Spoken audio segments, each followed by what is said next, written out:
Marketing Manager for Residential Estates, and I'm here with Paul Winder, Acquisitions Manager. With the rise in interest rates and all the bad publicity about landlords leaving the buy-to-let market, today I just wanted to have a quick chat with Paul about what interest rates and the hike in interest rates means for sourcing property and see how it can actually benefit investors. Absolutely, which it does. First, I do want to point out that this is for investors at the end of the day. I fully realise now with rising interest rates and lack of stock that for owner occupiers, this scenario doesn't really work. They're having to pay more, it doesn't work. I've seen a couple of reports today, and certainly press reports about people who aren't on fixed rate, unfortunately now in some cases paying double for their mortgages. Yeah. So for them, owner occupiers, it's a tough. bad situation. And they don't know whether to go on a fixed or because they believe interest rates are supposed to go up again after this, so they're going on trackers, etc. So yeah, this doesn't relate to that, but for an investor, it's actually quite a good time, even though what you read with landlords leave and etc. and interest rates going higher, it's like, well, it can't be a good time to invest. Well, it is. Simple as that, because when I bring on a development, whether it's a multi-unit development, a portfolio, a HMO, a single let property for sale, I've got to try and reflect the current state in the price. So I think part of what we're talking about today is if someone came to me with property A now, compared to that same property, if it had been a year ago when interest rates were 2 or 3% lower, how would I price that up and how does it affect the investor and what do they get for that? So first of all, there's always certain things you've got to remember. In this current state, it's not like 2018, though we will go back to that.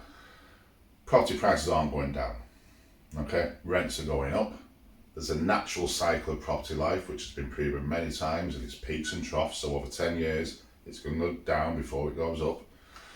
And the demand is there. There are definitely people. I think there's over 2.5 million people looking now to be landlords to protect their future, etc. And it's all about the price you pay for something. I think it's hard to say. So we were talking about 2008 earlier. Someone could have bought a property in 2008 at the peak of its property price. Before it dropped. Before it dropped. Crash, yes. Yeah. And the reason it got to those prices is because lending was easy. So Banks were overextending themselves, yeah. lending people more than originally. So people were thinking, right, this is great, etc. And then unfortunately that backfired and they had to recoup that. So then property prices plummeted because there was a mass panic. And when you think now, if an investor, a lot of investors I know actually profited from, unfortunately, the misery of others, which is how investment works sometimes. So you could have person A bought in 2008 and the house next door in 2009 was half the price. Does that make sense? Mm-hmm. Now, if they were both being rented out, the rents didn't change. So within 1 year, for doing nothing, person B who bought in 2009 has got double the yields of person A who bought in 2008. Yeah, because of the price they bought the property. Because the price they bought the property at. And then you have a cycle. So now those property prices have certainly got back to where they were and probably gone up by 10% or so in most areas, so you've gone back to a parity if a little bit higher. So person B has now doubled their money in the property, whereas person A, if they've kept the property, is actually just back to where they bought it from. So from an investor, things like this are good. So going back onto where we are, higher interest rates. Last year we were looking about 2.5% for a buy-to-let, and now we're looking about 5% for a buy-to-let. So people think, right, okay, I'm not going to buy because interest rates are higher. But what I have to do when I negotiate with a seller is I have to relay that information to them when they're going to sell. So I'll say, right, okay, when interest rates 2.5%, everyone was buying because rates were low, they saw the margin, etc. They had a, if their mortgage was 400 and the rent was 800, they had a £400 margin in there. Get that, perfectly fine. So what I've got to do then is say, right, okay, well, I've got to take that rent and work out on the same basis, but you've got to give more away from your property to make that interest rate show the same sort of level.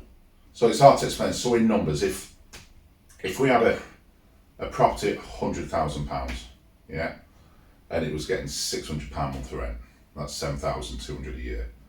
That's 7,200, and if we work out you know, that's a 7.2% return on investment, which is a very good return on investment.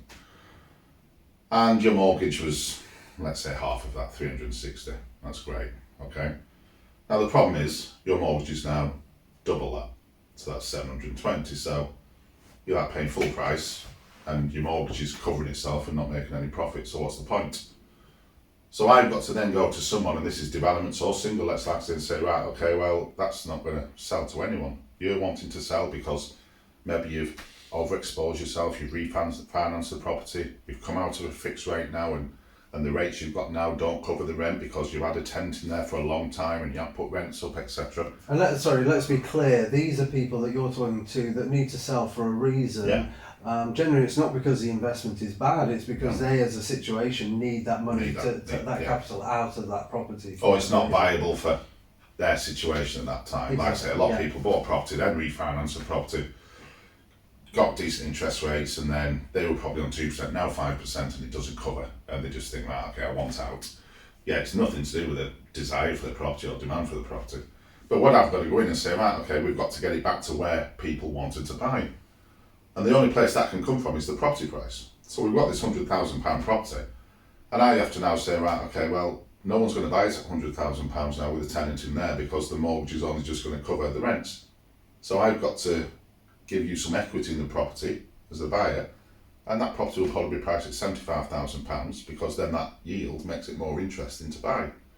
So you've got that same property that was £100,000 a day before, now it's 75, property's still the same. Rent's still the same. Rent can probably go up because most people haven't done it. So you might have 2 years on a fixed rate of paying 2% more in an interest rate, but that is insignificant compared to the £25,000 you've saved on that property. Does that make sense? Mm. So what do you want to take? Would you rather buy at full price with 2.5% interest in 2 years' time, because rates are supposed to go back down again, that's what we're being told? Would you rather buy at 75% and pay another 50 quid a month on your interest on your mortgage? Yeah. And then refinance when interest rates come down, you've got equity, you pay less deposit on your mortgage. So it's a fabulous time for investors, actually, these higher interest rates, because we drive a harder bargain with the seller, and that seller ultimately has to pay for that to come down. Mm-hmm. And that was the same as 2008. We're not in that same situation, but we know that property price, the deal for the investor now is better than it ever was. And if that same property came to me in 2022, say, and the rent was the same, that would have been priced higher than what it is now because lending was easier.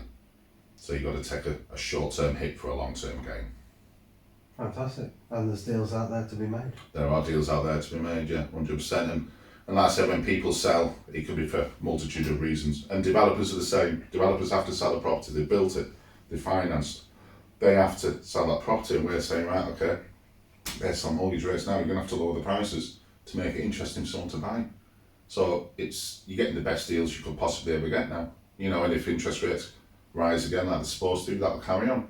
But as soon as interest rates start going down, property prices will start going up again. So the time to buy is while we're going through this little trough, and then we hit another peak again when interest rates come back to normal.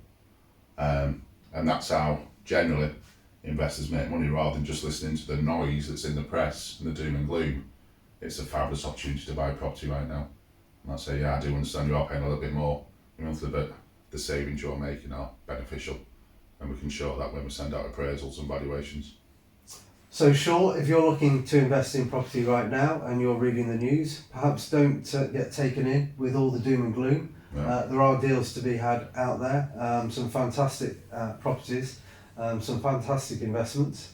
Give us a ring, and more than happy to explain in more detail those figures and examples. I'll leave the people watching this with one question. Would you rather buy a 200 grand property fund with 2% interest rates or 160 grand property with 4% interest rates, knowing that at some point then 4% are going to be 2% again? Would you rather have 40k in your bank and your deposit saved for an extra little bit of money a month, or would you rather wait until interest rates are down? I know which one I'd do. It's a no-brainer. It is. Thank you. Thank you.